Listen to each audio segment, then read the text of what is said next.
It's a new live stream. Okay. We're gonna have less viewers. Okay. Stuck transit. New. I will post the live link to the new one. Stream. We. I'm already in there. Give me a sec. He's posting a link now. If YouTube would load. Here we go. We're live, so don't curse. Oh. I wasn't planning on it. Spinny wheel on screen. My question broke it.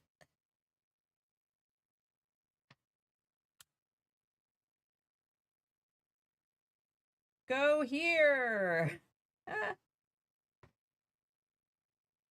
Okay. My goodness. Yeah, we don't know what happened. The stream just stopped. Can you guys, if you're in the chat, can you like start just telling people to click that link? Mark's just going to keep spamming it into the chat, but there's still people over there posting questions. So I don't think it was a glitch. I probably hit a button or something on my keyboard, and the last button we pressed was start stream. That's most likely what happened, but we don't know. Yeah, you can post questions now. yeah, thank you. Keep an eye on the chat, Mr. Moore, and the other stream. Oh my God. Is this one streaming in a different location? It's a totally different stream with no title. Is that how this is going? Yes. We'll change all that information when we're done. Okay. Well, anyway. This video is probably called Create New Title. Create new title. No, it says answering your burning questions, Friday Bean Coffee Meet. Is it the same one? Are we on the same location? Did you guys have to go somewhere else? Or did we just start back? Did we just come back? Switch account. View account. I feel like Am I posting in the wrong thing? No, we're still in the same one. Okay. Our thumbnail's gone, but Answering your burning Etsy questions, the Friday Bean Coffee Meet. okay. Yeah. Okay. Cool. Well, I had to click the link. The title's correct. Well, New link. Okay. you might have to resubmit your questions. I don't think that we have chat access to the chat that we lost. But I do. Oh, you do? Mm-hmm. Okay. I never closed it. Okay, so we'll answer from the first chat. Yeah, somebody said it's the second time they've seen this happen today. I mean, You- it could have been a YouTube thing. we were having issues getting on here to begin with today. Yeah, so Streamlabs was being real funky. It wouldn't connect to our Stream Deck and was having all kind of issues Maybe- starting up. So maybe there's a server side issue. I don't know. It doesn't matter. We're Yeah. over it. I've got questions. All right, let's do I it. was trying to give people a couple of seconds to get in here, but It's the same stream, apparently. All right, let's do it. Did I answer the last question? I don't know. What was the last I question? love your swipe files if you notice the tracking getting stuck in transit. What do you do? Yes. It would be better to message them when you notice that it's stuck, because then, for one, you're showing that you're being attentive. But it's just that, like, being proactive, right? Because what customers they don't want to leave you a bad review. They just don't want to be sitting and wondering, you know? So if you notice that it's stuck in transit, maybe mention like, hey, I noticed that your package seems to be, stuck at this location. This happens. The mail has been a little slower. And that's very true. The mail has been very slow lately. Have you guys noticed that? Say the mail's been relatively slow for the last few weeks. I'm going to keep an eye on the tracking, but I did want to let you know that this is happening. I'll message you if I notice any updates. They'll be just flattered that you were willing to communicate with them. I think it's a great idea. It's a good one. How do you deal with eyesight issues since I'm designing plus 12 hours on my laptop and my eyes have started killing me? Okay, so once every 20 minutes or so, and this is something that we did in the military, it was actually something that they forced us to do, or attempted to force us to do. He was in a dark room full of computers. We stared at computers 12 to 16 hours a day. I feel you. Look off at something medium distance away for about a minute and just don't look back at your screen. Every 20 minutes or so, just stare off. Try to focus on something relatively small, see the details of it, try to focus on it, come back. That's not going to stop your eye strain, but it will help your eyes readjust every few minutes or so to keep your eyes from staying strained. Now, blue blockers too. Yeah, blue blockers. However, when it comes to blue blockers, and I hate to say this because a lot of people probably buy like cheaper blue light blockers. A lot of that's placebo. Real blue light blocking glasses are very expensive. It's not you can't just put a yellow film on glasses and say that it blocks blue light. It does, and they're not technically lying in their claims, but the amount that they usually block is so minuscule that it doesn't truly affect it. Now, you can, with computer monitors, if you have a somewhat decent computer monitor, a lot of the times they'll have a night mode or a blue light off mode or something along those lines, which will dramatically decrease the amount of output.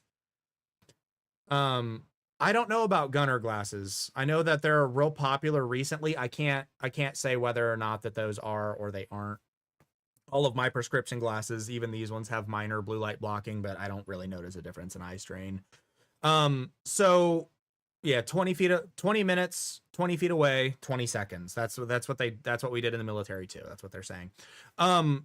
Also lighting is important. Don't sit in a pitch black room with your computer monitor on. Obviously, if you're doing like really intensive color editing on your photos and you need to have some lighting or whatever, obviously you don't want to have lighting behind you shining on your screen.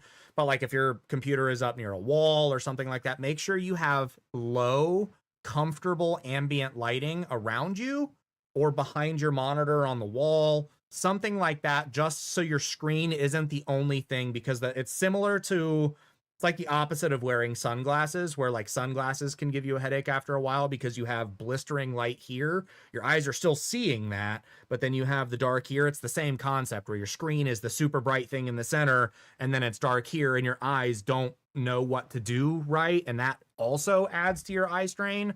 Plus, focusing on text on screens and having to like look at things all day and maneuver, take breaks. There's no way to completely remove eye strain if you're editing for 12 hours a day. I hate this. I hate to say that. My eyes this week feel like they've been hanging on my cheeks because I have edited 2 YouTube videos, a Friday Bean episode, all of the boot camp videos, all of the boot camp intros. Yes. Like that's all I've done all week. And my eyes, they're black underneath. I've got makeup on now. And again, the 20-20-20 rule, stare at something 20 feet away for 20 seconds every 20 minutes. That's the best thing that you can do for your eye strain. Also, get up, walk away, take a 30-second walk to outside, stretch, do what you can, because it's not just your eyes, it's your brain and your neck and your back and everything else getting strained. But lower the blue light on your monitor, get blue light blockers if it's actually a blue light problem. If you're younger, that's probably not the case. It seems to affect other people differently. Blue light doesn't really bother. It makes me hard to sleep, but it doesn't bother my eyes as much. I don't notice much of a difference. You're just gonna have to try and see what works for you. But focusing on something away is the number one tactic that most optometrists will suggest to reduce eye strain. Anyway, continuing. I hope there was something of value there. We're not doctors, so I can only give you so much. I worked in 15% for my offsite ads, but I really think my prices are too high. I would have to know more. Yeah, that's not vague. enough information. You should be pricing in the top 10% of your market. You should be analyzing your competitors or utilizing the eRank keyword tool. You can, in the SERPs tab, I think we renamed that. I can't remember what we called it. Let me know if you guys need to see where it's at. You can see common price points that your competitors are utilizing for whatever the keyword is that most accurately represents your product. Pricing in the top 10%, making sure that you've got that wiggle room. 15% off is the minimum that you can offer for a shopper to take notice when your products are under $100. Once products are over $100, it's a little bit different. But for the most part, 15%. I mean, you guys know how it is. If you get a little thing in the mail for a store and it's 15%, you're like, oh, whoop-de-doo. You know, when it's like 25%, for example, you're more likely to keep that coupon. Anything after that, you're like, oh, this is a really good coupon, you know? So 15%, I mean, that's like the bare minimum. Once you go under that, if I get a 10% coupon in the mail, I usually just pitch it. It goes in the junk mail. Yeah, it's not really worth it. People pointing out our fundraiser's gone. It's because we emergency started this live stream back over because the previous one disconnected. If you guys want it, the previous live stream's still there.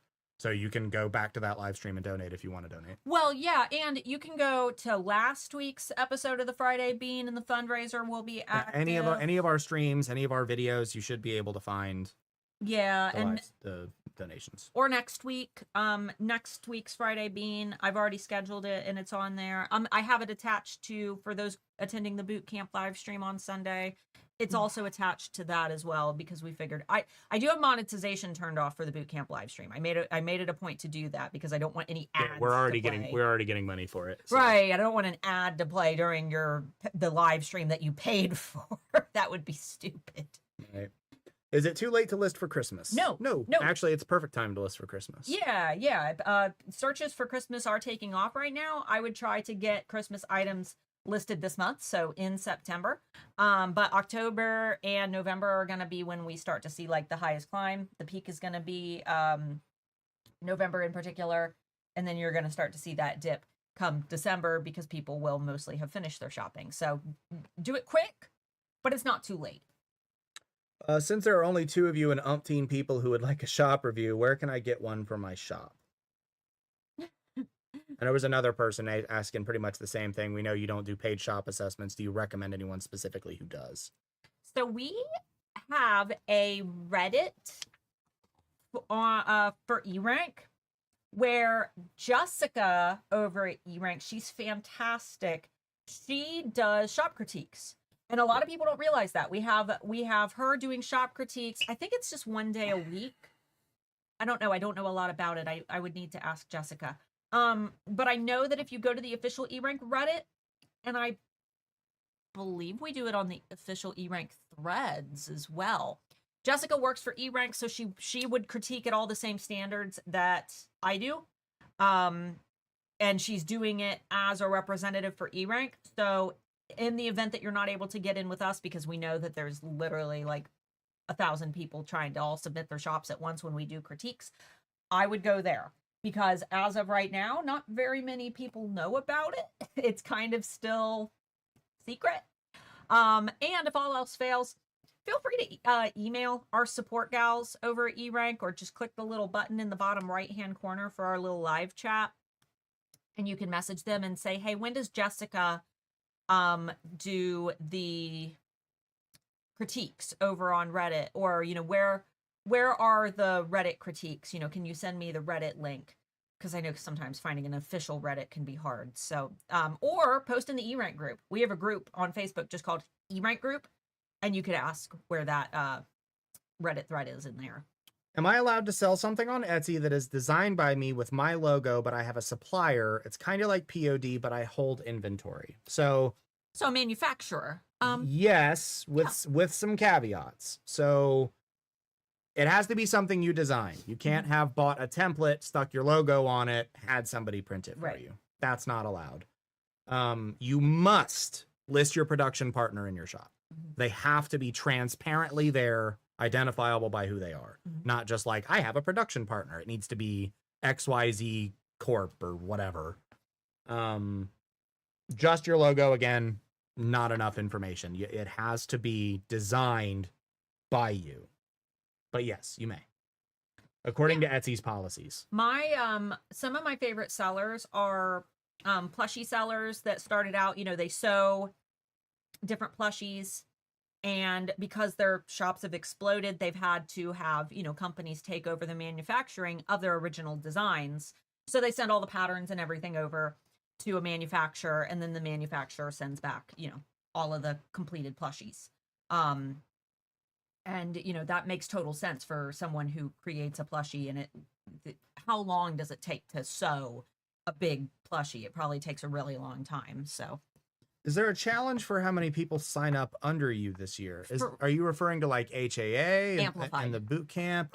Amplified. Yeah, I won. Yes, she already won. I already won. She already won, but she's not going to be there in person because flying to Latvia the day after getting home from a 4-day music festival is silly. Yeah, they're like... And she's still like not even over being sick from the last time she flew with someone who decided to get on a plane with pneumonia. Like an absolute jerk. Yeah, I ended up with pneumonia, and my lungs haven't fully recovered from last year's trip, which is why I decided not to come in person this year.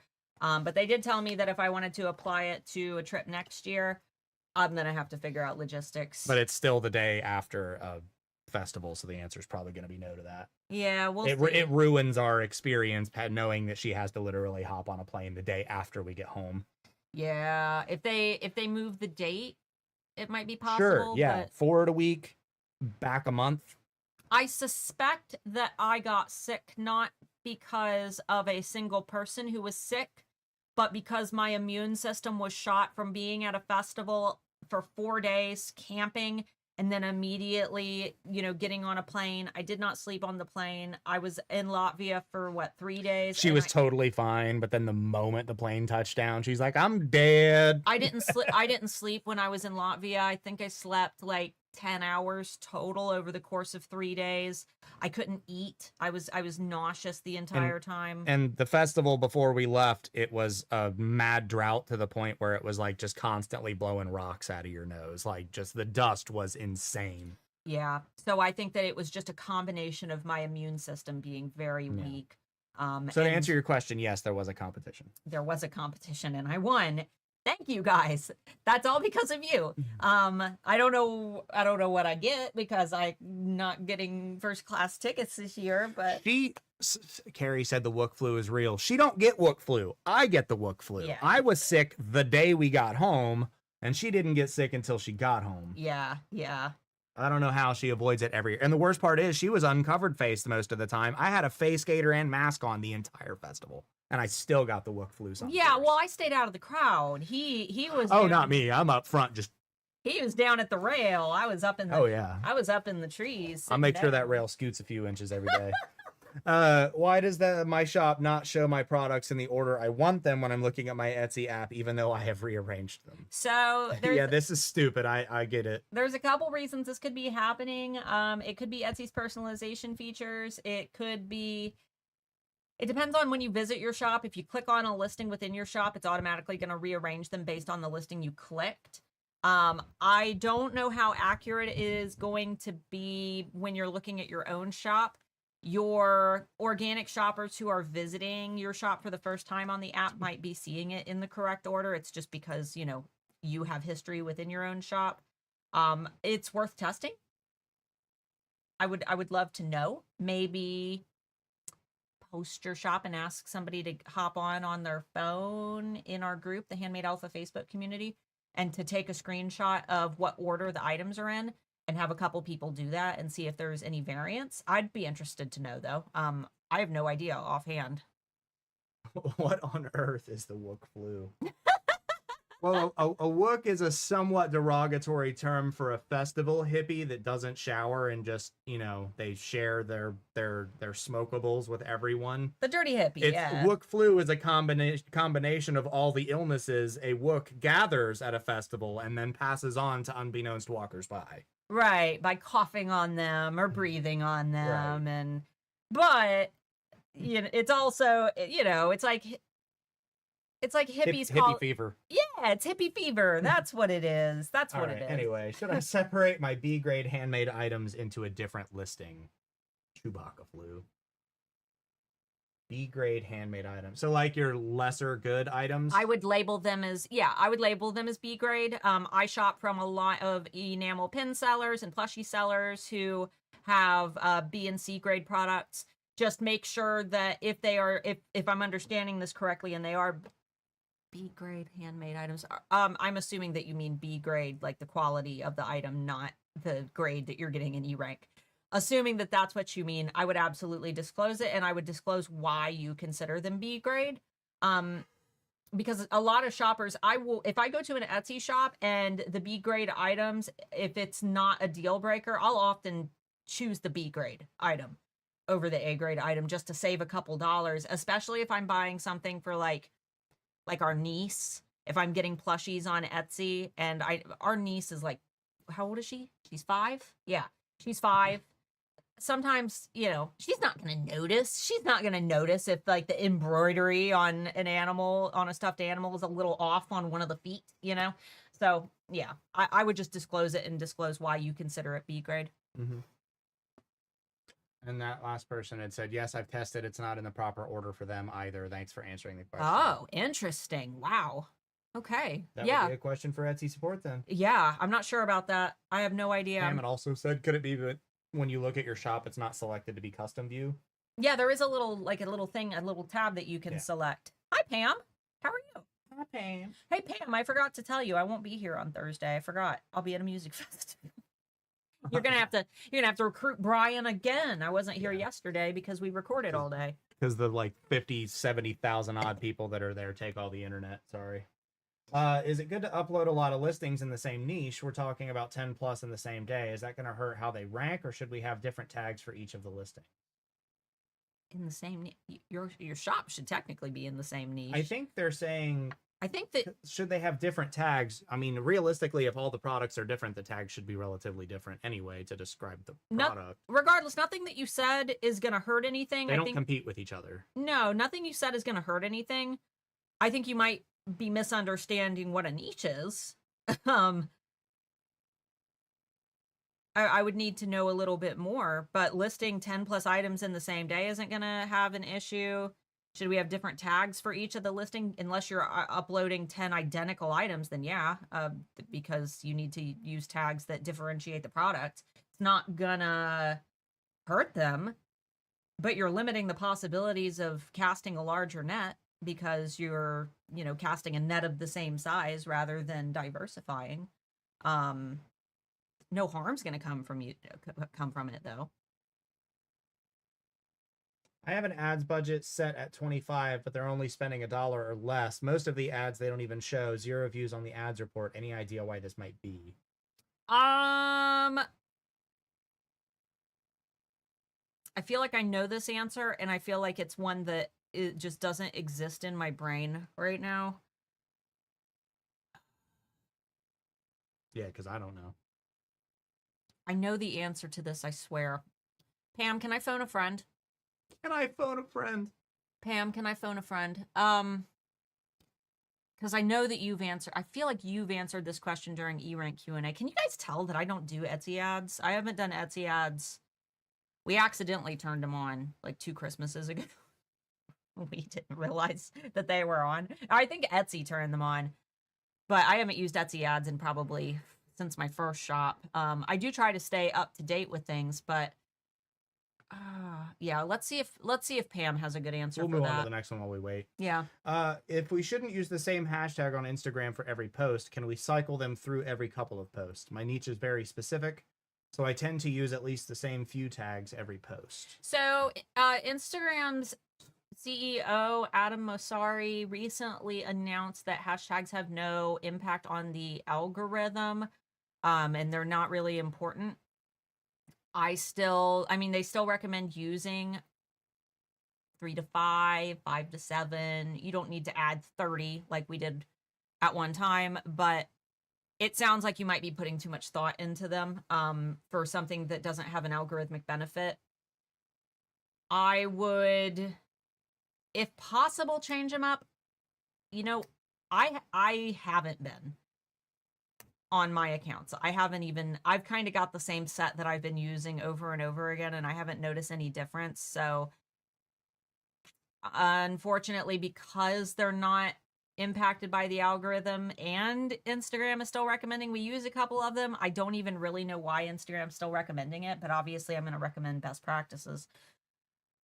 So I wish I could give you an answer for that, but I will tell you that I have been guilty of just kind of using the same ones over and over, and I haven't noticed any negative from it. So Pam asked what the question was. The question was, is it good to upload a lot? Or no, that's not it. I have an ads budget set at 25, but they're only spending $1 or less. Most of the ads don't even show. 0 views on the ads report.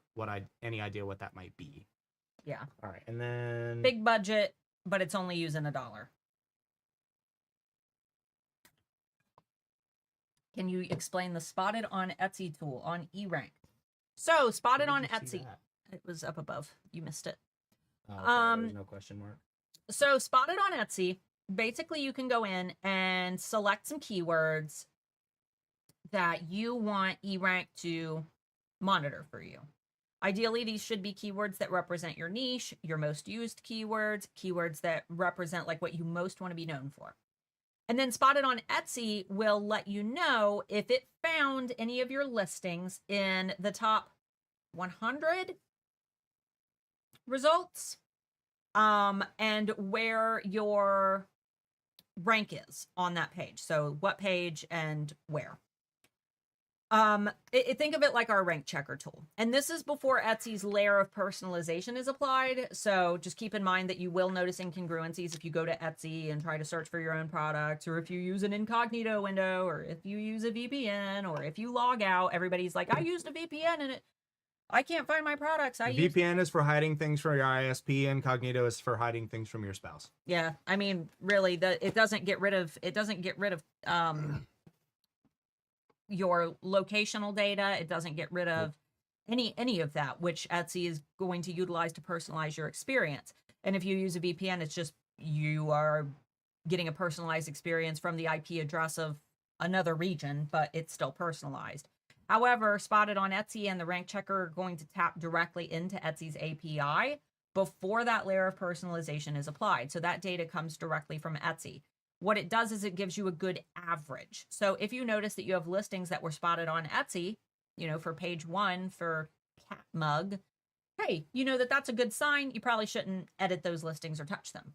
So that's essentially what Spotted on Etsy is. It's keeping an eye out to let you know that your listings are being spotted for the terms that you want them to be spotted for. And Pam replied, sadly, Etsy can only spend your budget if there are enough people to show it to and if they think it will sell. So if there's a lot of competition in your niche, they might not be able to spend the max.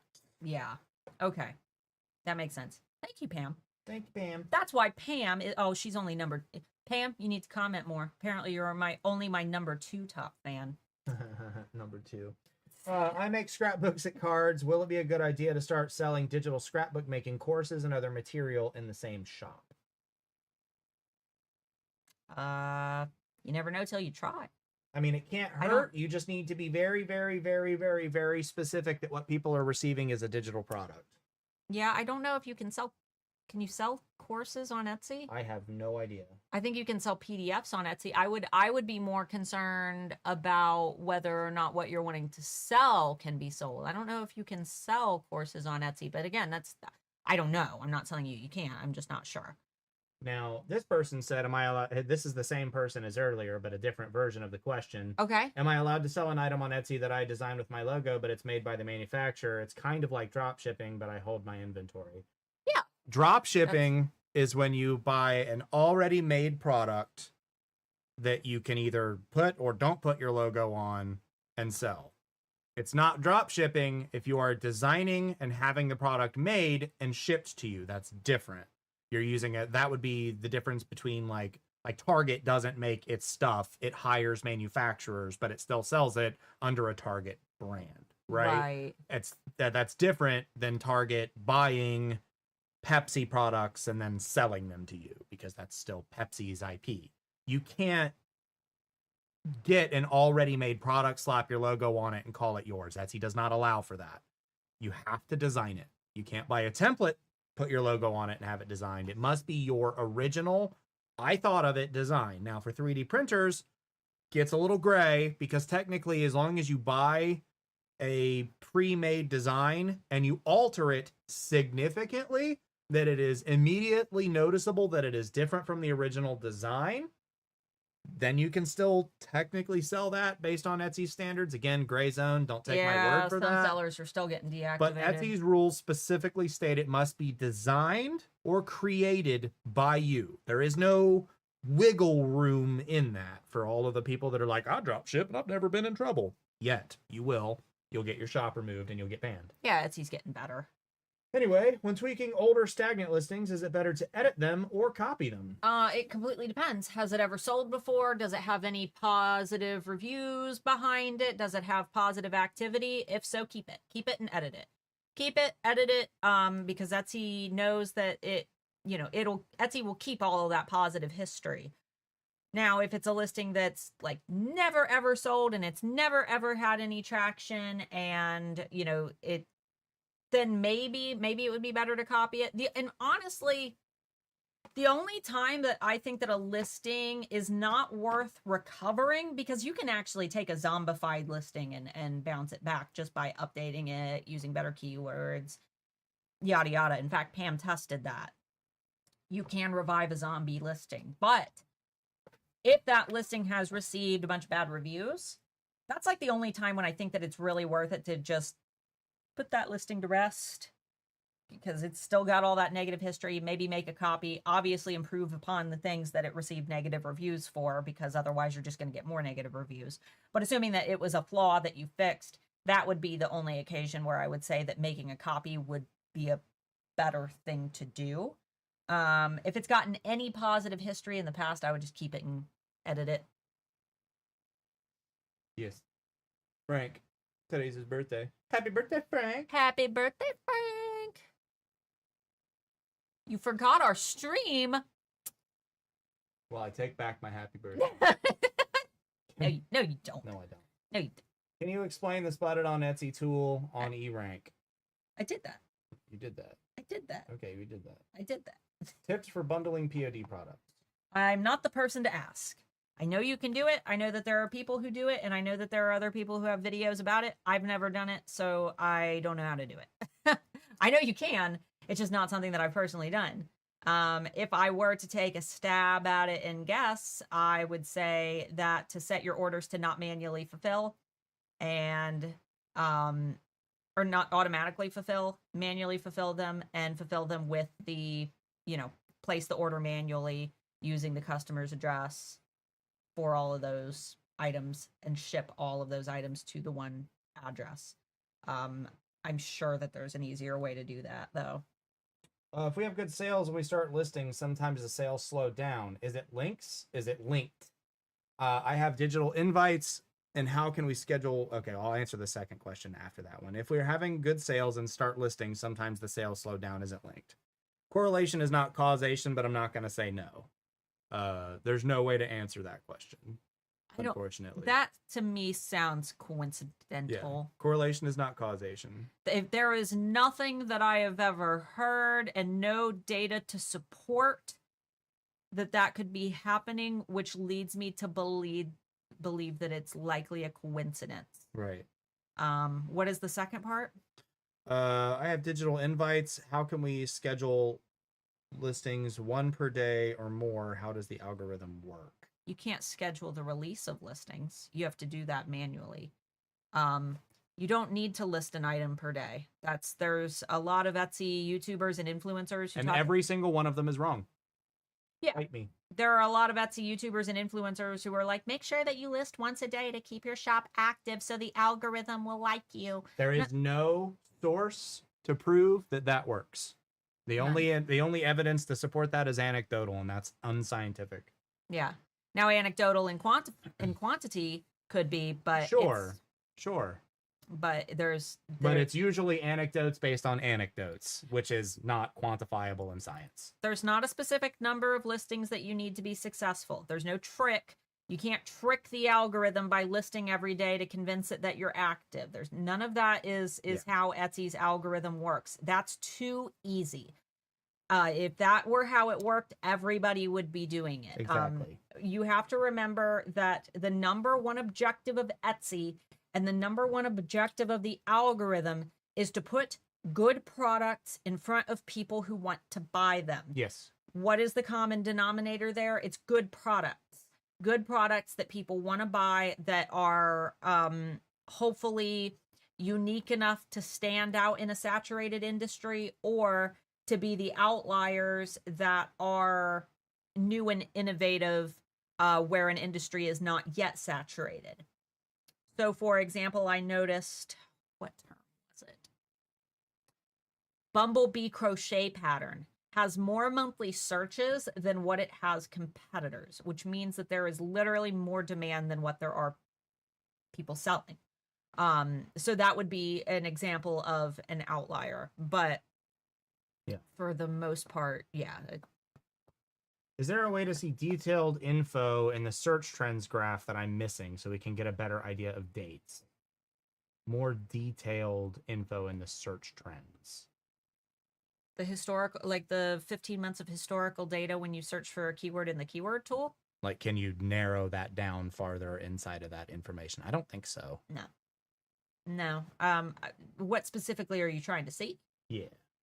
But no, what you're seeing is, I mean, our data, we get more data. We put in our new data on the first of every month. Anthony's gotten really quick at doing it. So it used to take a day or two, but now he can usually get it all in on the first. But aside from that, yes, we do have the 15 months of historical data within the trend graph so that you can analyze, search patterns and big seasonal spikes and things like that. But I would need to know specifically what it is that you would like to see, because I know that it's obviously, if it's data that we've had in the past, then we likely still have it. But I don't think that as of right now, there isn't a way to go back and look at that, a past month in detail. Like I said, I would just need to know specifically what you want to see. eRank's always open for suggestions. If there's a tool that you want or an idea on how you can make a tool better, we are constantly looking for feedback like that. If you ever have an idea like that, or you want to submit something to the dev team, all you have to do is click the little button in the bottom right corner. We have a very small customer support. Pam, how many do we have? How many girls do we have on customer support now? Pam manages the customer support girls now. So, hi, Pam. So they will take those ideas and put them in front of the eyes that need to see them, which is our dev team. And the dev team, they're like this strange foreign entity. Literally, they're literally a foreign entity. But they are their own little orb of eRank. And it's almost like we meet like once a quarter where all of us get together, but for the most part they function on their own. So all that information and updates, we call them the smart people. We just pass all the ideas to the smart people and they figure out. We can come up with cool things, but when it comes to executing, all of that has to go to the smart people at eRank. Hi there. I'm wondering about going abroad and logging into my Etsy account. I live in Europe, but also enjoy traveling. I also think about going to the United States. Is it safe? Ish. What I would do is message Etsy well in advance. Yeah. Like a month, if you can spare it, that you're going to be doing so. Then you have receipts. Then you have receipts of what's going to be happening, screenshots, all that, to make sure you do all that. I'm not usually a proponent of using a VPN. Well, Etsy might not like to see. Hold on. Let me finish. Okay. VPNs in and of themselves can be dangerous. However, using a VPN like Nord and getting your own IP address through Nord, so it's not a shared IP, it's your IP in a place in your country, might potentially be a safe bet, because then no matter where in the world you are, you're still using the same IP address. Don't take that advice to heart. Etsy has in the past punished people for... Aw. Thank you. Thank you. Has punished people for using VPNs. But that might be the safest bet because your location won't move. I'm not going to go into how to do that because it's relatively complicated, but if you're tech savvy, but if not, again, message Etsy. That's your safest bet. There's no guarantee that they're not still going to have some idiot behind the desk that's like, they moved! They murder your shop. What Etsy doesn't like to see is your IP address bouncing all over the map every day. That's what they don't like, yeah. Yeah. Or using an IP address that has been previously banned on Etsy, which is why VPNs and giving people your Etsy shop is a bad idea. Yeah, Amber Marie lives in the UK, and we used to run an Etsy shop together. I'm in Ohio, she's in the UK, and we both logged into it at random times and had no issues. So, I didn't. BHR, Happy International Crochet Day. I had no idea. I sell crochet patterns. I design and did a sale today. Coolest hobby. What is that? Was that money? Was that points? What was that? I don't know. Is it super chat? I don't know. You do crochet patterns. Bumblebee crochet pattern. It was literally more searches for Bumblebee crochet pattern than what there are competitors currently on Etsy selling them. get some bumblebee crochet patterns in your shop ASAP, because apparently, and shark amigurumi patterns as well. That's another one that has more searches than what it has competitors. So there's two free product ideas for you that are like guaranteed to sell because there's no competitors. So thank you. Per Etsy's policies, are you allowed to sell a mystery color as an option for a product? They would know exactly what the item is, but the color would be random. I don't think they allow, or I'm going to have to search that one, TBH, because I know they don't allow mystery products. I think they actually redacted that. Did they? Yeah, they redacted that. They redacted it. You can now, and whatever you look up is probably not going to be up to date. That's gonna be a gray line because it's an in between. I've got the actual information here. Okay. So color options are generally tolerated. Etsy does have requirements about accuracy, transparency, and expectations. And if you don't do them right, the buyers may say that the item was not as described. It could lead to disputes or removals. You must clearly state in the listing that the color is random or a mystery. It's good practice to list all of the possible color options that could be sent. I would do that, yeah. Use photos to show examples of what the colors might be. Someone gets an order and gets a different color from what expected without having been told it could be random. It could lead to issues. Don't mislead.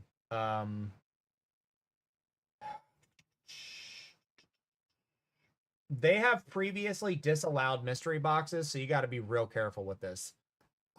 I think it's okay. Just know that it's a risk, and it's only a risk if you have a crappy customer, but know that crappy customers do exist. What's the charity today? I don't see the button. So our stream crashed and we had to restart it, and apparently it made the charity go away. It's still St. Jude, and it was attached, but I don't know why it disappeared. If you go to last week's Friday Bean, or this upcoming Friday, it will be there. When our stream crashed, for some reason it just took the charity off. I don't know why. Recently, my keyword length was upgraded from 20 to 30 characters. Am I alone? I don't see any update about this on Etsy News. What country are you in? Yeah, what country are you in? Because it might be because you need more characters to accomplish the same thing. Yeah, let us know. This will be my first major holiday season. I'm unsure how much inventory to prepare. Should I estimate my typical yearly sales and double that, or is there a better way to project fall demand? That's a good question. Are you doing relatively well right now? I think that a lot of people assume that Q4 is a magic solution for a shop that isn't selling. So if you're not making sales right now, then I doubt that Q4 is going to be some, magic money button. However, if you are selling decent, which it sounds like you are based on your question, do you feel like it would be unachievable for you to just create double the products that you normally would? And would it be okay, in your mind, if for any reason your holiday sales didn't go well, but you had more inventory just to sell throughout the year? I wouldn't stock up on a gazillion Christmas-themed items. I think that people tend to forget that Etsy shoppers, when they're buying for Christmas, they might buy a couple like Christmas-themed t-shirts or Christmas cards or whatever, but for the most part, they're buying items as gifts. I hate getting Christmas pajamas on Christmas. Mark doesn't get me Christmas-themed pajamas on Christmas. No, I do not. I get her sexy jammies. Because you open it up on Christmas, and she's a present for me. And you get to wear Christmas pajamas just that Christmas night. And then after that, you're still in Christmas pajamas. And it's like January, February, and you're still in your Christmas pajamas. But, no, you ain't no Christmas pajamas after the Christmas night's over. Will you quit talking?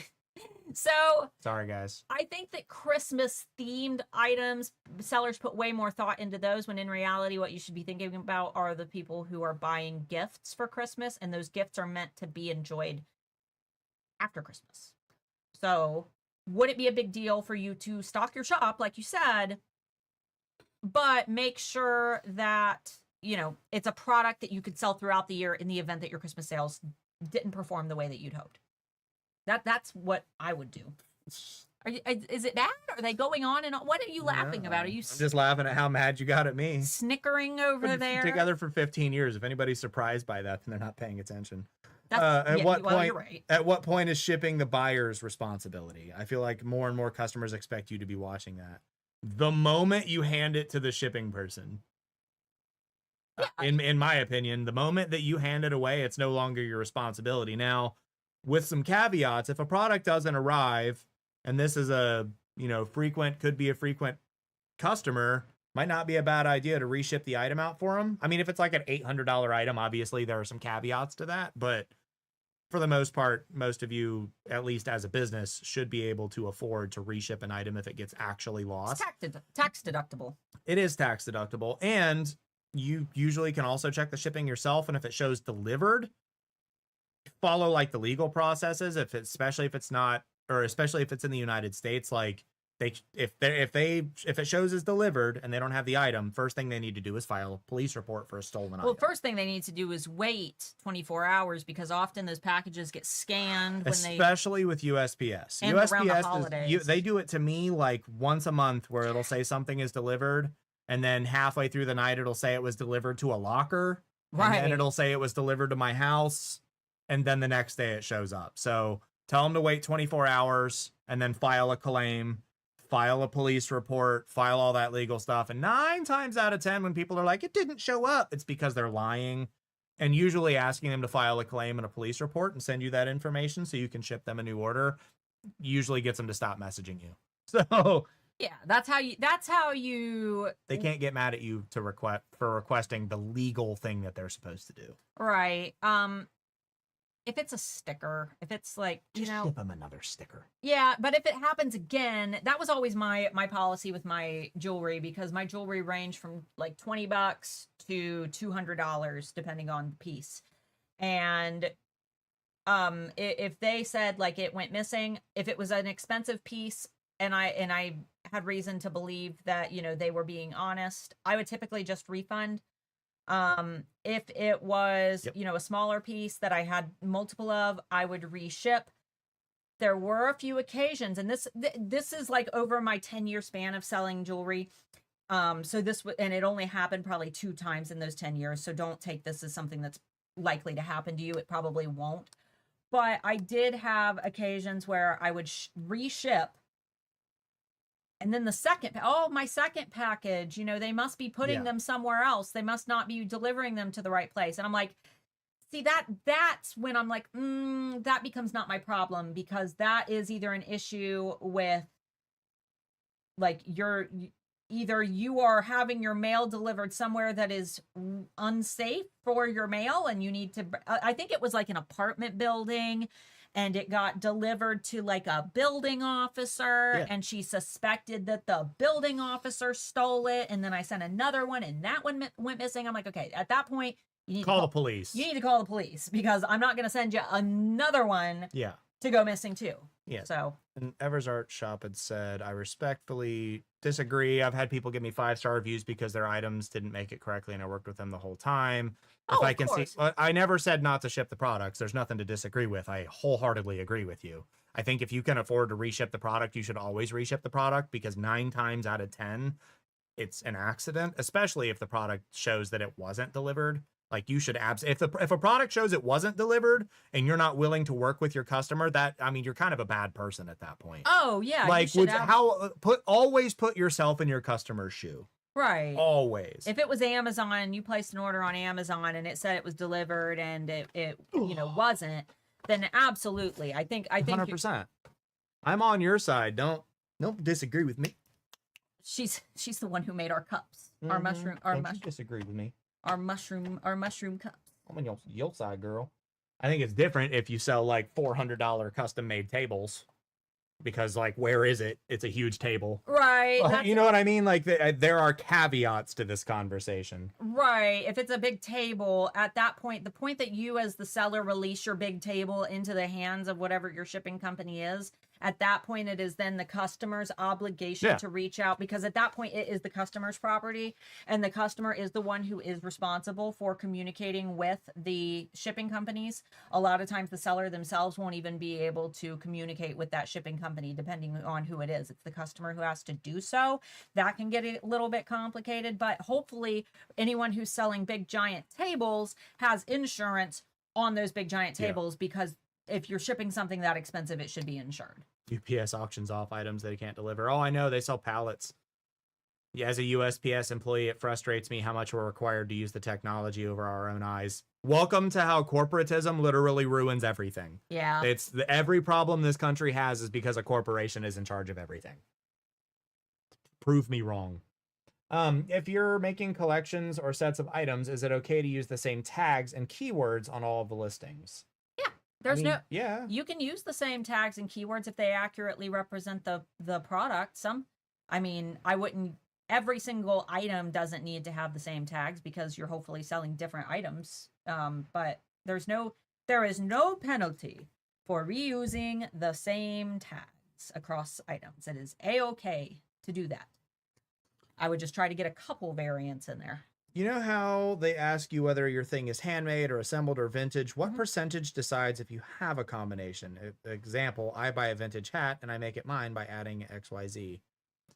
I think you get to pick. I think you get to pick based on whatever you think the most prevalent thing. Don't overthink this. I don't think this is one of those get your shop shut down kind of things. No. As long as you're like mostly accurate, I think you're good. Yeah, I think it's up to your discretion. Etsy probably doesn't have any specific answer to that. You could always message them and ask. I doubt they're probably just gonna send you a link to their policies. But I would use your discretion based on how much you've personally modified the product.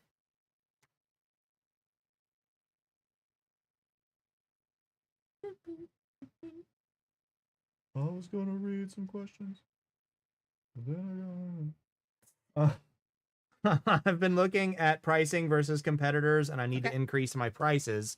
What's the best way to do it without overwhelming the customers? Do you have a lot of customers? Do you have people that are coming back over and over and over again? They are religiously following your shop and they know how much your products cost. Like real life Dan Flash's moment. If so, then you can incrementally increase the prices slowly over time.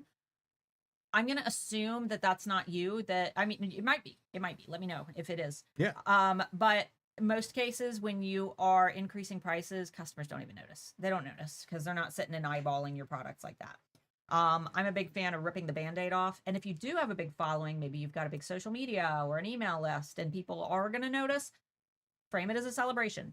Say, in 1 week, due to how popular you guys have made my shop over the last few years, I'm so grateful for all of you, and I have had to I have made the decision to increase my prices in order to help meet demand. However, for the next week, you can still get my original prices. If there's something you've been eyeballing, be sure to get it now, because on this date, my prices are going up. And then rip the Band-Aid off and do it. If you don't have a big audience already, you don't have a social media following that's, staring you down, then I wouldn't worry about it. They probably won't even notice. I'm assuming that you're not increasing them by like an exorbitant amount, right? So it's probably fine to just do it. Rip the Band-Aid off. I'm still confused on how to exactly calculate what the top 10% of prices are. Like, you don't just take 10% off the highest, most common price on the chart. Do you want me to pull up E-Rank? If you want to, it's going to take a while. No, it isn't. Edge. Don't Gotta search for it. Don't tell me what to do. Mm. That's Excel. I'm typing in. If you would quit, click and get your hand off. Jeez. Close Excel. I'm going to close that too, just because you're the one that opened it. Oh, my tab isn't good enough No, for you. it's not.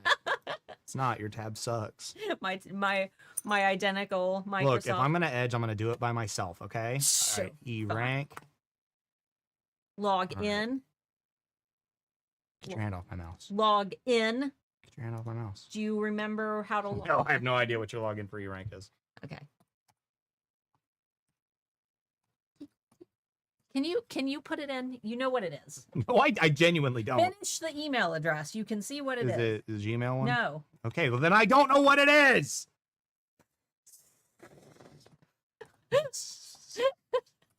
You're gonna see the first alpha domestic abuse on stream today.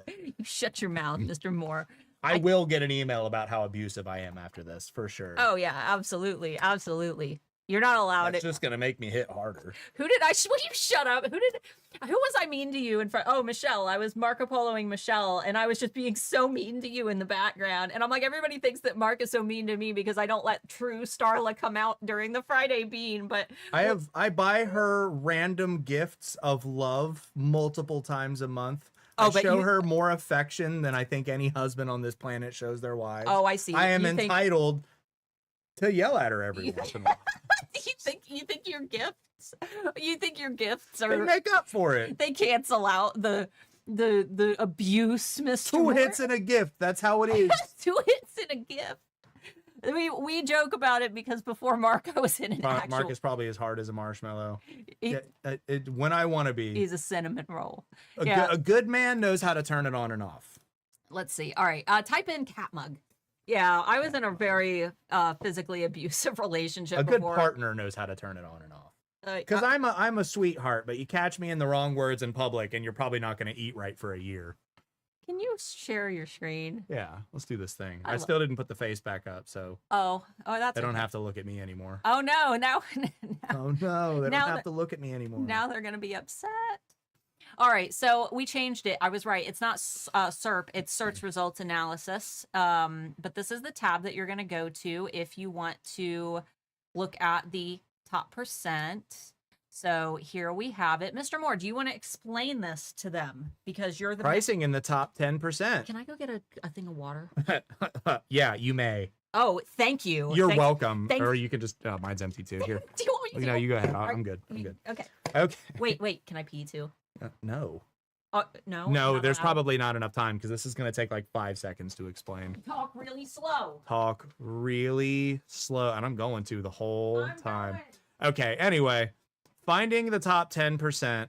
This is like 99% of the people selling in your niche, right? Like we're doing, what did she search? Cat mug. This is where like 99% of people are. This is where roughly the top 10% of people are pricing. You can see that the majority are in this little window here. So you're probably going to want to price somewhere around in this range. And if you think about it, it's really not that hard. We're $17 to $20 here. If you're talking about a mug, 17 to 20 bucks sounds okay for a mug. Now, if you're like hand making these mugs, if you are, I don't know how mugs are made, though, the rollers that they use to put them on versus like a handmade painted ceramic mug that took you 30 hours plus to like get to the end, you're probably going to be here in this high range. So you got to use a little bit of common sense. If we were just to do, let's do like silver necklace. It's random as we can get here. No, you didn't. And of course, E-Rank's going to die on me here. There we go. And then we do the SERPs analysis. Hold on. Where is it? Where'd it go? Why didn't you There yell we at go. me and tell me I forgot my water bottle?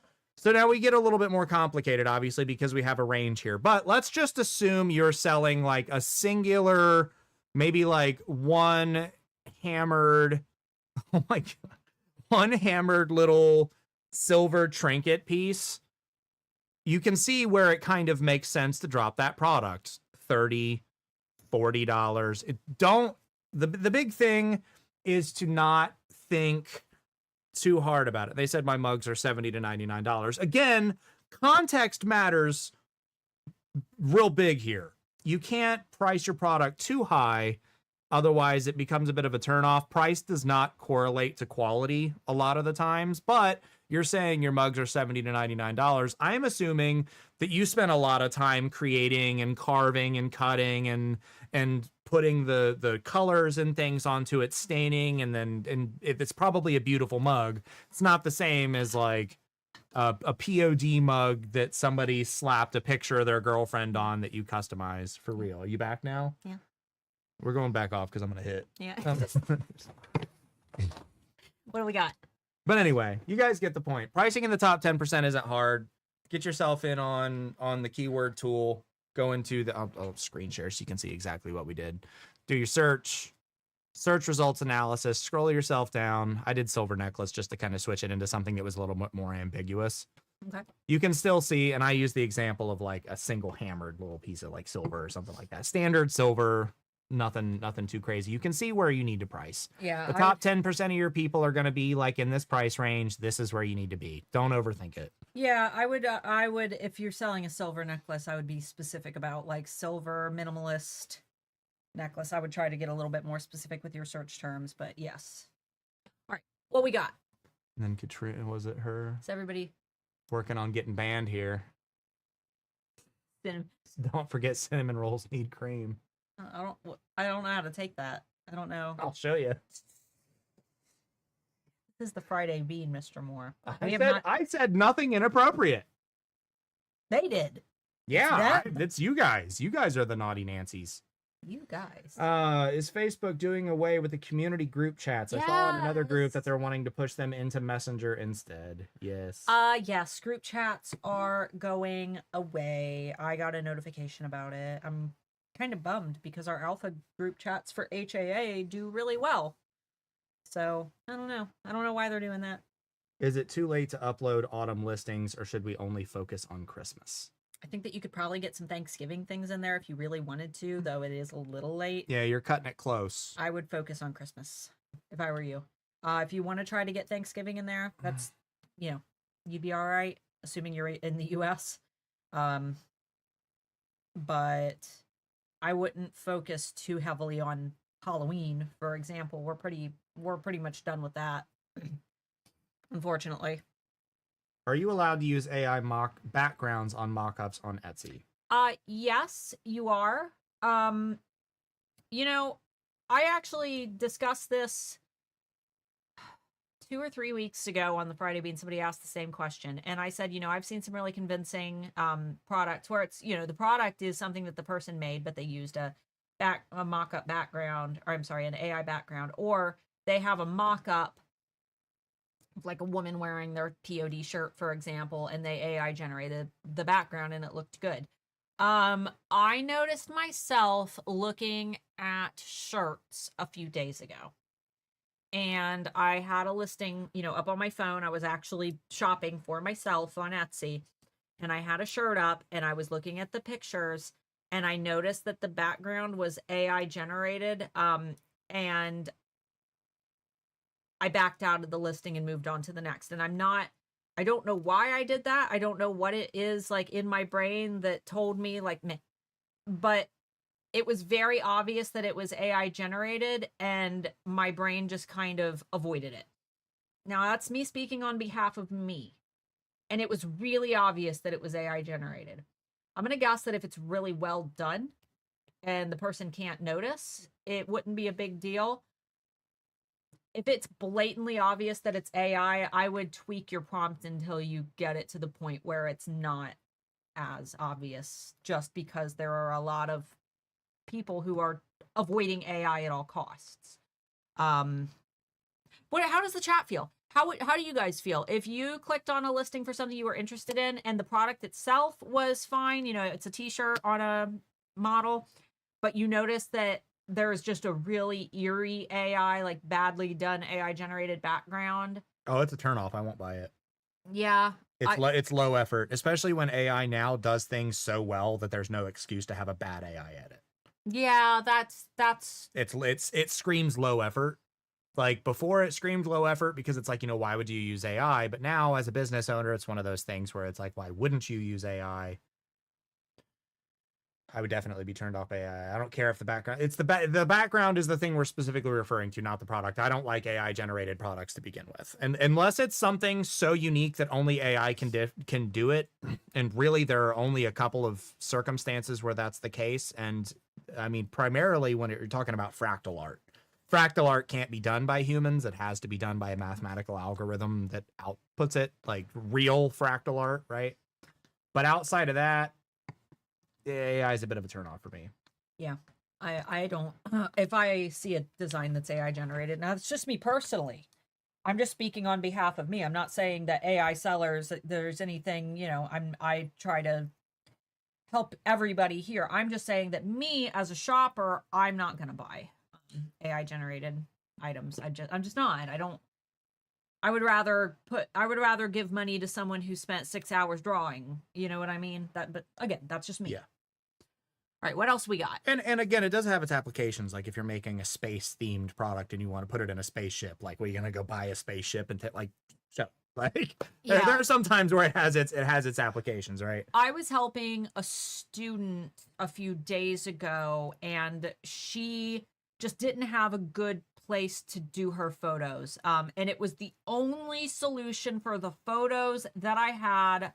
I utilized Canva's replace background feature for her and created an image that looked really nice of the product. It was a shelf or shelves, and I put them on a nice wall. And there was no way to subtract the background and make it look natural, just the way that she'd done the photo. And you couldn't even tell. And that, I think, is the only time that I have used it, because typically if I'm taking product photos, I do so in a way that I know that they're going to be good. And this photo, it just wasn't ideal for what I needed it for or what I needed to do for her. So, and it ended up looking very convincing. It looked very good, but it was a handmade product. It was a wooden shelf that she had created. So What's your advice on the seller story store section now that Etsy has rearranged everything? it's still there. You mean your about section? It's still there. That hasn't moved. The only thing that's moved is our shop announcement. That used to be directly, above our product. And for some reason, they moved it all the way to the bottom.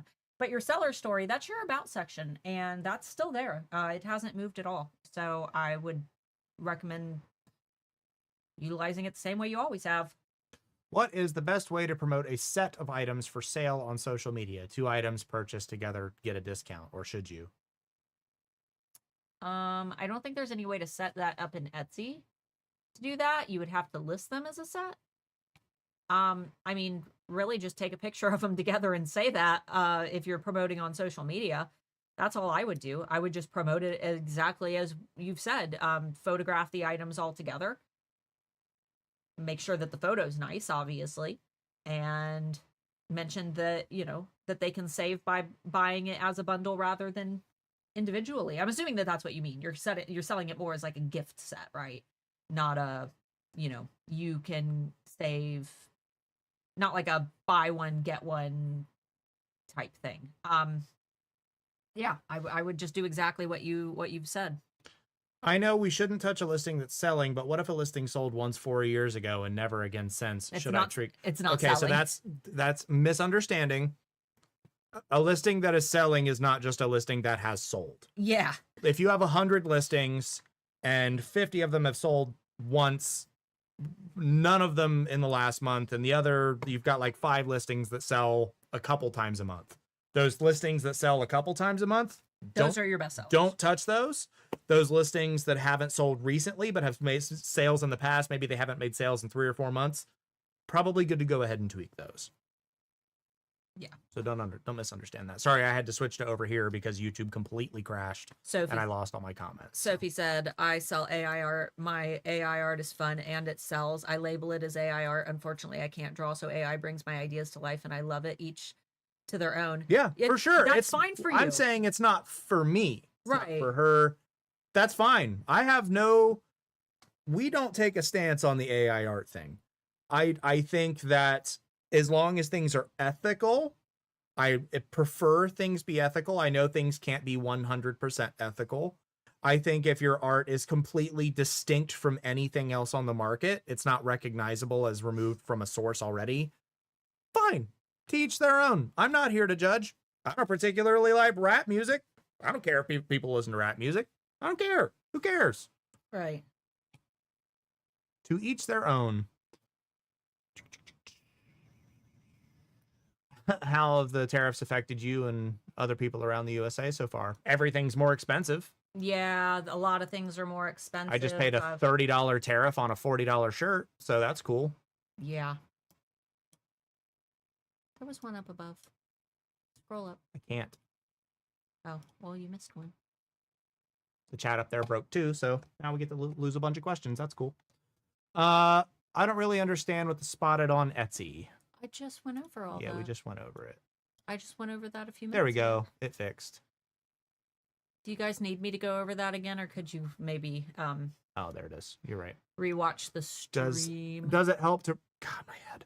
Does it help to repeat words in title and tags at all, or are you wasting tags? Everything in your title should be in your tags, but not everything in your tags needs to also be in your title. Is it okay to repeat words? Yeah. If you want to exact match, because a full term is so good that it only makes sense to utilize it, and you want to get that exact match phrase, and the only way to do that is to repeat a word more than once, that's fine. What is pointless and takes up a bunch of space is putting like silver necklace, gemstone necklace, celestial necklace, blue necklace, necklace for mom, like necklace. None of that is necessary. That's a huge waste of space because those keywords on their own probably aren't ranking very well individually anyway. It would be better to find some good, long tail keywords with lower competition that you can exact match for. So it's not necessary unless you find some words that are so good. The stats are just so irresistible that you absolutely want to aim for an exact match on them. So it's completely subjective depending on the scenario. Is the visibility of a new listing affected by your overall shop conversion? I was inactive for a long time in my shop, so I was wondering if that will affect new listings as I become active again. It shouldn't. No, your overall shop conversion has no impact. It won't have a negative impact, but it won't have a positive impact either. Well, yeah. So this is something that a lot of Etsy YouTubers talk about when it comes to sharing your social media links. They'll be like, don't share your Etsy shop on Instagram because everyone will come look at your shop and not buy, and it'll tank your conversion rate. Your overall shop conversion rate that you see on the back end and your shop stats, that has no impact on your customer and marketplace experience score. It has no impact on your search ranking at all. It is for your reference. It is just good to know information for you. It has no impact on your listings. What does have an impact is direct conversion from search. So for example, if I type in silver necklace on Etsy, and on the very first page, I click on a necklace and I say, ooh, this is what I want, and I buy it, Etsy says, okay, when Starla searched for silver necklace, she found this item and she bought it, which means this must be a silver necklace. So we are going to make sure that this listing for this particular keyword, it gets a little, boost in search. We want to make sure that this listing gets more visibility for silver necklace because we have confirmed that it is in fact a silver necklace. And when Starla searched for a silver necklace, she bought this thing. On the flip side, if I search for silver necklace and I'm looking for a real silver necklace and I click on a listing and then I realize, oh, it's not really silver, and I click off of it really fast, that can tell Etsy that I was looking for a silver necklace and I clicked on this and it wasn't what I was looking for. And that can potentially, tell Etsy that item might not actually be a silver necklace. So this is where that activity, how customers interact with your listings, what they're clicking on, what they're favoriting. Favorites. Also, if you send someone a link to one of your Etsy listings or your Etsy shop and they go and they like a bunch of items, that's not going to help you at all. But if somebody searches for a silver necklace, clicks on your listing and favorites it, that can tell Etsy, okay, that they favorited it while they were looking for silver necklace. That must be a silver necklace. That can also help, but it's only a little bit. It's not like these are crazy monumental things that are going to make your shop a success. It's probably not even hardly going to move the needle at all. But, accumulatively, big word. If the listing is selling, if it's getting lots of favorites, if, you have great conversions for silver necklace, and all together, all of these positive signals are telling Etsy, yes, this is a silver necklace. And not only is it a silver necklace, but everybody who searches for silver necklace and buys this thing, they're leaving good reviews. They're happy with their silver necklace. It helps Etsy paint a clearer picture. And that is what can help a listing to rank highly in search. It's all the accumulation of those positive instances all together. The same as if it's a bunch of negative instances. If someone is, if everybody's clicking off of your listing and the people who are buying it are leaving bad reviews, that's telling Etsy, maybe this isn't actually a silver necklace. Maybe we should stop showing this in search for silver necklace. You're hot. Yeah. Mm-hmm. You're hot too. I just opened my Etsy shop a week ago, and I'm learning. Can I ask shipping questions? Maybe.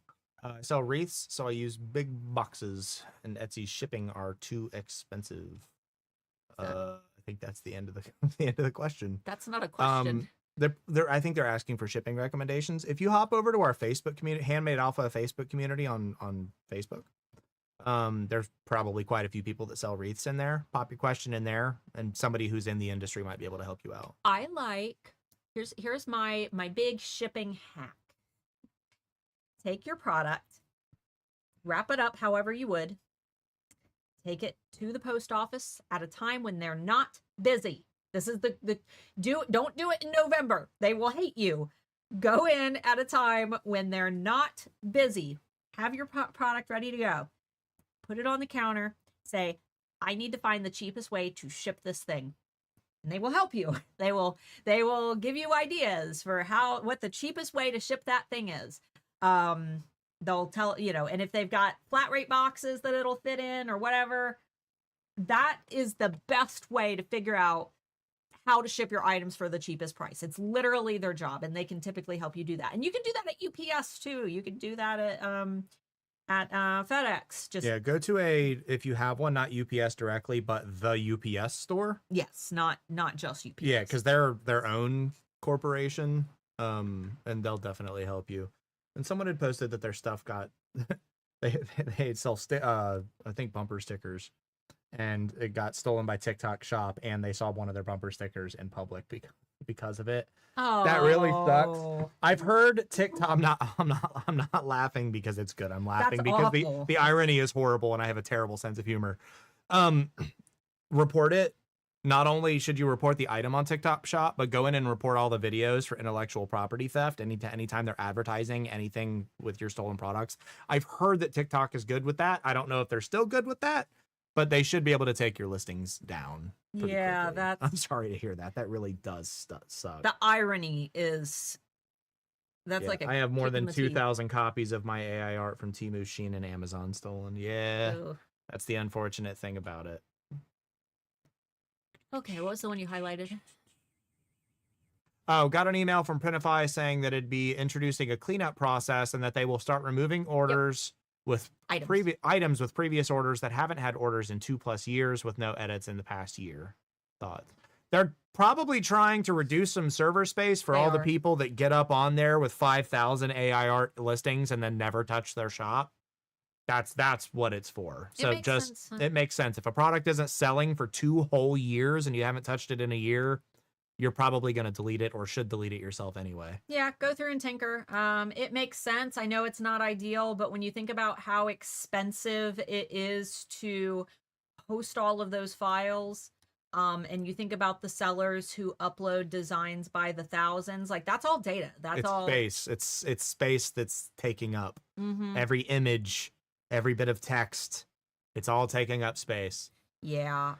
I would just go in and make sure that you are tinkering with things so that they don't I'm going to have to do the same. I've got some items that are probably things that I like, that I designed, that have literally never sold, and I'm just holding out because I feel like it's a good thing. I love this product.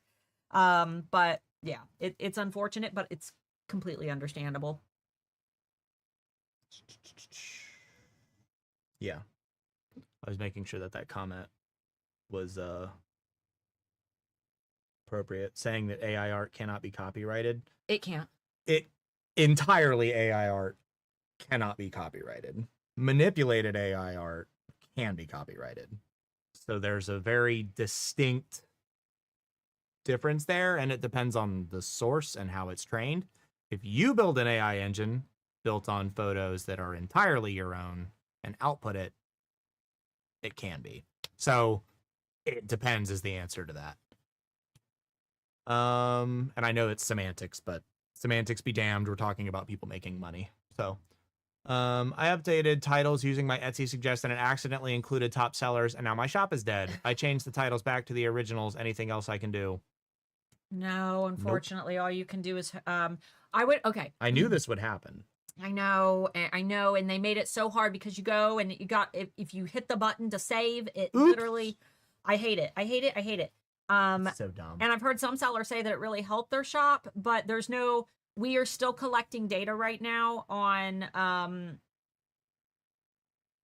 we need to know, for those who say it helped, like what was your shop doing like to begin with? If you had bad SEO to begin with, and yeah, maybe Etsy suggestions would help. So in your case, what I would do if I were you is, I don't know if this will help, but it won't hurt. Go in the back end of your shop. And I only recommend doing this under this very specific circumstance. Don't everybody go and run and do this, okay? Go in the back end of your shop. Go to your active listings. Select all of your listings. You know, you should have a select all button and it'll check mark all of them. Pay the 20 cents per listing to renew them.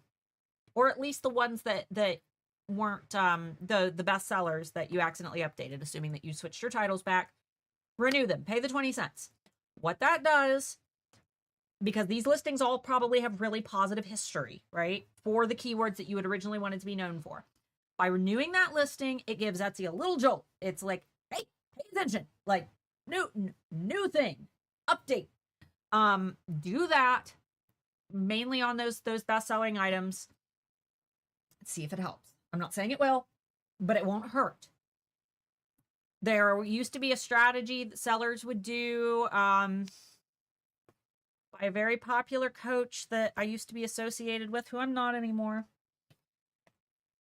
where you could go into the back end of your shop, select all of your listings, pay 20 cents per item every single day, and it would keep your items at the top of search pages. Etsy figured out that sellers were doing that. And now, if you repeatedly do that and your listing still doesn't sell, it's going to drop you lower and lower and lower and lower and lower. So don't do that unless you know that you've got something good and you need Etsy to recognize those changes. Don't do it every day. Don't do it as a way to trick the algorithm. This is a case where I would say that it would be acceptable to do that, though. Okay, so because we're at the end here anyway. Sure. Somebody had said that AI is the copyright of the person who typed the prompt that led to the creation of the image.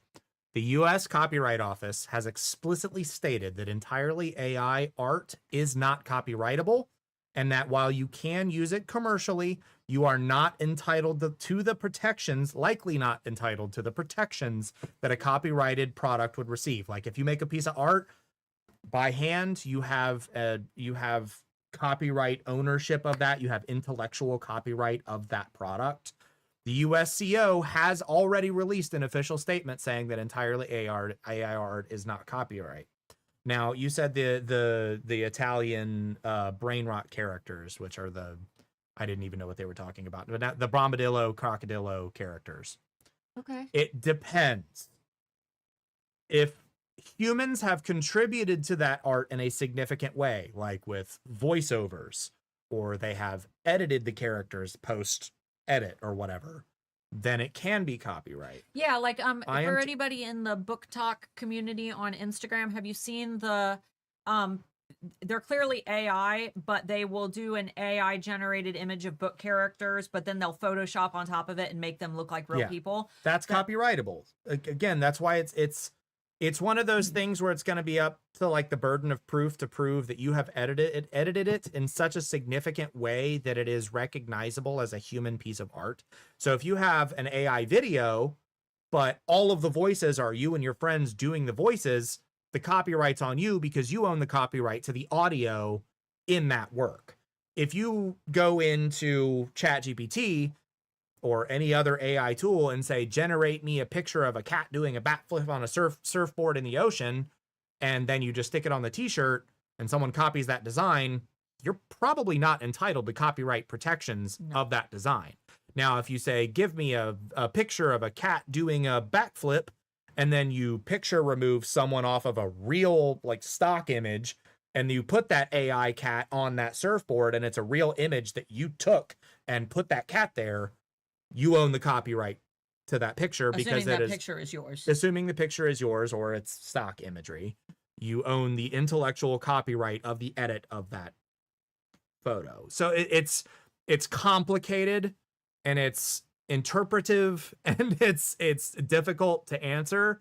But if you just generate something with AI and you put it on the internet, don't do anything to it, you don't own it.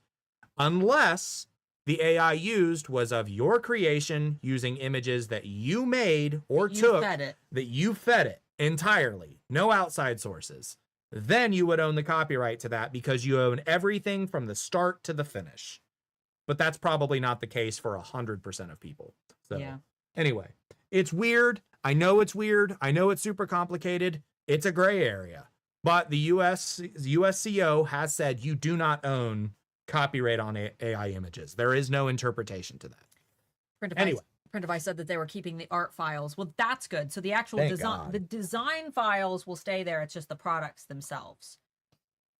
See, I didn't know that. I didn't. It's so weird because I thought because the images I create wouldn't exist unless I put my creativity into creating it. See, that's where you're wrong. Those images wouldn't exist if somebody else didn't have the design sense to take or create images that you then interpreted using your words. At the end of the day, the words are yours, and then nothing after your words are yours. Right. You see how that is? Now, again, this comes into a debate because AI recreates things in a similar way to like the argument is a digital camera. What you're seeing right now is not Marc and Starla. What you are seeing right now is a digital interpretation that a camera has made, put into a computer that has been digitized into code or ones and zeros and recreated on your screen. You're not seeing Marc and Starla. You're seeing a digital recreation 5 times over of Marc and Starla.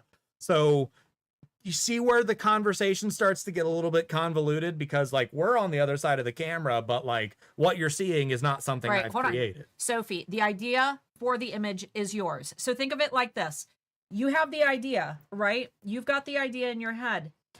But what the AI is doing is it is taking art from other people without their permission to make your idea. That would be like me saying, I have an idea for a piece of art and I'm cutting out pictures from magazines and slapping them together to make a collage.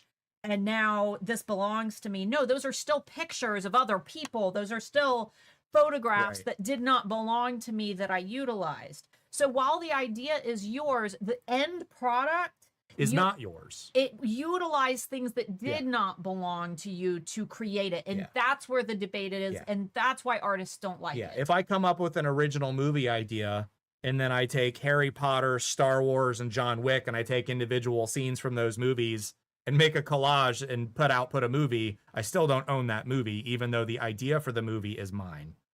It doesn't, that's just how that works. It's unfortunate. We can agree to disagree. That's totally fine. That's why this is still a debate that's ongoing and why there aren't any laws, because this is an almost impossible question to answer because the technology is so new and the people making the policy can barely even use computers to begin with. I like Fatty Pancake. You dictate to an AI model what to make the same way an art director does to an actual human artist. Or you could even say it as like a movie director. Like the director might have had the idea for the movie, but Brad Pitt is still Brad Pitt and he still owns Brad Pitt. Mm-hmm. You know what I mean? Like Brad Pitt still owns himself. And they said the fact of the matter it is, you are an art director for a major studio. The IP still belongs to the studio, not the artist who made the painting for the studio. Right. There you go. Anyway, I hope that doesn't dissuade you from continuing to make your AI art. Even if it's a completely original concept, the art that's used to make the design is not yours. And there's no way around that unless you're making images and inputting your own AI. So there's no moral conundrum there. It's a fact. Yeah. We love you. And I hope that you still continue to make your completely original AI art. You know, I'm not trying to dissuade you. This is not opinions coming from Marc and Starla. These are cold, hard facts. We deal in science. We deal in science. We deal in factuality. We deal in data. We deal in reality. And the reality of the matter is you don't own it. So my image of a giraffe's head coming out of a washing machine is stealing someone else's image of a washing machine. Yes. Yes, absolutely. Because the giraffe is based on 1,000 or 1,000,000 other giraffes. The washing machine is based on someone else's washing machines. The wall is based on a bunch of other walls that it's seen. The floor is based on walls that it has seen. The colors are based on colors that it has derived from millions and millions and millions of pictures. Yes, it is actual intellectual property theft that is used to make AI images. Yes. 100%. It's science. You not understanding how AI works doesn't change the fact. Right. See what I mean? Okay. We love you guys. I hate ending on such an aggressive note like that. Things are awesome. If you want to donate to our charity, head on over to the previous live stream that somehow died and donate there. Or just last week. Or wait till next week. We'll be here again. Well, No. we won't. It's a pre-record. It is a pre-record. It will be a pre-recorded webinar. The Etsy taco bar that I did, it's been almost 2 years. It is basically a little formula, a little recipe that I created for, the foundation that you need to build Etsy success. Like, think of it like making a taco. What do you need in order to build a taco? And every ingredient is the stuff that you need for a successful Etsy shop. The episode of the Friday Bean, it was pre-recorded, but it will be streaming live. I recorded it yesterday. Because it is pre-recorded, Mark was not there because he was not feeling well. The episode is only 36 minutes because a majority of our episodes, our content is usually only about 30 minutes. And then the rest is questions from you guys and discussions. And when it's just me all by myself and I cover the topic, I'm already kind of awkward on my own. So... And by the way, I think that there's a big misconception, just while we have you guys here, my pre-recorded videos, I think that people, I had somebody say that I seem uncomfortable when you're on camera and I'm so much more polished on my Tuesday videos, and that's why they don't like it when you're here on Fridays. What you're seeing on Fridays is actually me. What you're seeing on Tuesdays is me reading a script from a teleprompter. That's why I look so much more polished. Just so you're aware, like, we're in one of those relationships where, like, I kind of just sit and vibe, and when something needs done, she asks for it. This is not like one of those traditional, like, trad wife man run relationships. I'm like just a hippie that sits around and doesn't do anything until she asks me to do something. You're my I don't know husband. I don't know where that comes from. I don't know where you guys think that I make her uncomfortable. Don't. She is quite literally my everything. They don't. And also I don't care what you think. So they don't. It's a couple of stinky butt stinkers that need to go take a bath and read a book. I understand. It's the occasional comment, but I just want to clarify that the reason that my Tuesday videos feel so polished is because I'm not a concise speaker. I ramble. I'm all over the place. My thoughts don't come out. But when I'm writing, when I type a script, I can keep everything concise and to the point. And when I can edit that content and make it really fast and snappy, like it sounds good, but I can't do that without a teleprompter. Otherwise, I'm pausing and I'm right. She's a neurodivergent person with an anxiety disorder. She can't speak without a teleprompter. That's just how it is. No, and I can hear with you guys, but then that doesn't make for good, quick, snappy content, So, and you guys probably can't notice that I'm reading a teleprompter because I'm really good at it. If you watch some of my old videos, when I first started using one, I was not good at it at all. I know what my script is. I know I wrote it. And sometimes I don't even need to look at it on the screen. That's why sometimes while I'm reading a script using a teleprompter, but I'm able to look around. It's because I know what I'm going to say. Y'all, this girl hits back.